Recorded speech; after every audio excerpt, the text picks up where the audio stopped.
الحمد لله رب العالمين والصلاة والسلام على رسول الكريم أما بعد فأعوذ بالله من الشيطان الرجيم بسم الله الرحمن الرحيم وعن أبي بشير الأنصاري أنه كان مع رسول الله صلى الله عليه وسلم في بعض أسفاره فأرسل رسول الله صلى الله عليه وسلم رسولا لا تبقين في رقبة بعير قلادة من وتر أو قلادة إلا قطعت متفق علیہ صدق اللہ و صدق رسول الکریم۔ عزیزان گرامی قدر، السلام علیکم ورحمۃ اللہ وبرکاتہ۔ حدیث پاک کا ترجمہ یوں ہے، روایت حضرت ابو بشیر انصاری سے کہ وہ رسول اللہ صلی اللہ علیہ وسلم کے ساتھ حضور کے بعض سفر میں تھے، تو رسول اللہ صلی اللہ علیہ وسلم نے ایک قاصد بھیجا کہ کسی اونٹ کی گردن میں تانت کا ہار نہ چھوڑا جائے، مطلقاً کوئی ہار نہ چھوڑا جائے مگر وہ کاٹ دیا جائے۔ مسلم و بخاری۔ عزیزان گرامی قدر، آپ کا نام جو ابی بشیر الانصاری ہیں، آپ کا نام قیس بن عبید اللہ ہے، کنیت ابو بشیر انصاری ہے، مزنی ہیں۔ یہ تو صاحب مشکات نے اکمال میں فرمایا، مگر صاحب الطیاب کہتے ہیں کہ آپ کے نام کی تحقیق نہ ہو سکی، آپ کی وفات واقعہ حرہ کے بعد ہو گئی، آپ نے بہت لمبی عمر پائی ماشاءاللہ۔ تانت جو ہے نا، تار جسے کہتے ہیں، تانت جیسے آج کل لوگ پتنگ بازی میں نا ڈور بھی تار کی لگاتے ہیں، ممنوع ہے، گورنمنٹ نے اس پہ پابندی لگائی ہے کہ جب وہ ڈور سڑک پہ کسی کے گلے میں اڑ جاتی ہے تو وہ چونکہ کھینچ رہا ہوتا ہے پیچھے سے، یا موٹر بائک یا ویسے پیدل چلتے ہوئے سپیڈ کی وجہ سے اس کے گلے پر پھنس جاتی ہے تو وہ گلا کاٹ دیتی ہے۔ آپ دیکھتے ہوں کہ میڈیا وغیرہ پہ ہلاکتیں بھی ہو جاتی ہیں۔ تو تانت جو ہے، تار، کیونکہ یہ تیز ہوتی ہے اور جب یہ رگڑ کھاتی ہے گرم بھی ہوتی ہے، تو ایک تو چھری کی طرح کاٹتی ہے اور ایک آگ کی طرح بھی کاٹتی ہے۔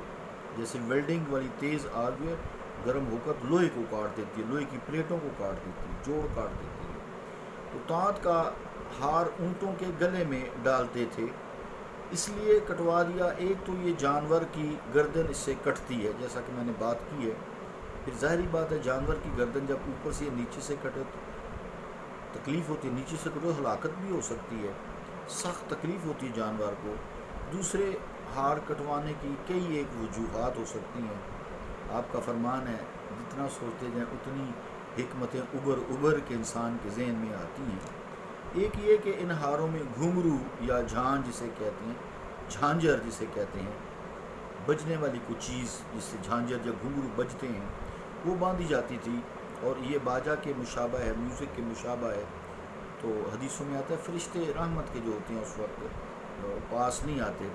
دوسرے یہ کہ یہ جہالیت کے لوگ جو تھے، جہالیت میں، وقت جہالیت میں یہ اونٹوں کے گلے میں ہار پہناتے اس لیے تھے کہ نظر بد سے بچ جائیں۔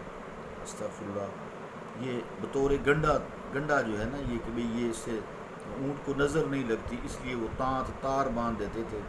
آج بھی لوگ کچھ کرتے ہیں، یہ چیزیں درست نہیں ہیں، اور یہ سمجھتے تھے کہ اب اونٹ نظر لگنے سے اس ہار کی وجہ سے بچ گیا ہے۔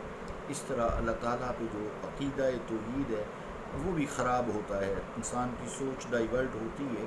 تو یہ جاہلانہ مشرکانہ عمل تھا، اس لیے بھی تانت کی تار کٹوا دی، قاصد بھیج کر کے سب اونٹوں کے گلے سے یہ تاروں کے جن میں ہار ہیں، کلادے یا دوسرے ہیں جن کی آوازیں پیدا ہوتی ہیں وہ کاٹ دی ہیں۔ تیسری یہ کہ ان کے ہاروں میں باجا یا آواز دینے والی چیزیں ہوتی تھیں، تو جنگ ہے نا، اونٹوں کے گلے میں جب ٹن ٹن ٹن کی گھنٹیاں بجیں گی تو جو دشمن ہے وہ آگاہ ہو جاتا ہے کہ بھئی ادھر کوئی قافلہ آ رہا ہے، جو قافلہ ان کی طرف آتا ہے ظاہری بات آواز بڑھتی ہے، تو اس لیے بھی کٹوا دی کہ ان کی آواز سے دشمن مجاہدوں کی دشمن جو ہے وہ مجاہدوں کی ان ٹن ٹن اونٹوں کے گلے میں جو ہوتی ہے گھنٹیوں کی وجہ سے، تو وہ جو ہے آگاہ ہو جاتا ہے حملے سے کہ ہم پہ حملہ، وہ اطلاع پا کر اپنی حفاظت کرنے کا اسے موقع مل جاتا ہے۔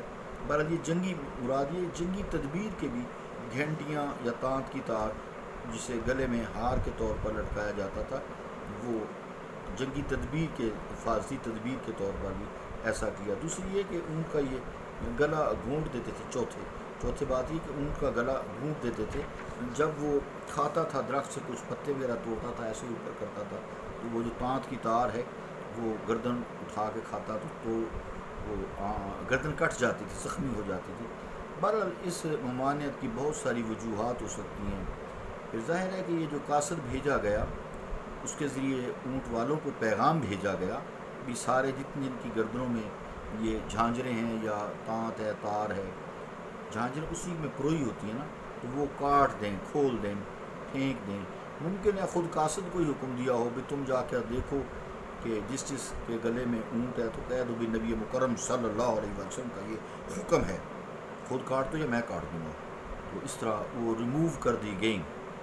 تو دوسرے یہ ایک بات کا بھی دھیان رہے کہ اگر کہیں اسماء الہی اللہ تعالیٰ کے نام کی کوئی دعا یا کوئی ایسی چیز انسان گلے میں حمائل کرتا ہے تو وہ ایسی بات نہیں ہے، وہ درست ہے، کوئی اللہ تعالیٰ کا کلام ہی ہے نا۔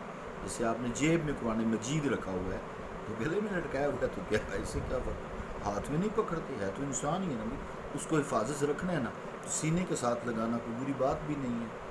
تو بے ادبی تو اس سے نہیں ہوتی نا، بے ادبی ہاں یہ ہوتا ہے باتھ روم وغیرہ یا دوسری آپ کو پتہ ہے مسائل، گندگی جگہ یا ناپاک ہاتھ لگتے ہیں، اس طرح تھوڑا سا مسائل پیدا ہوتے ہیں۔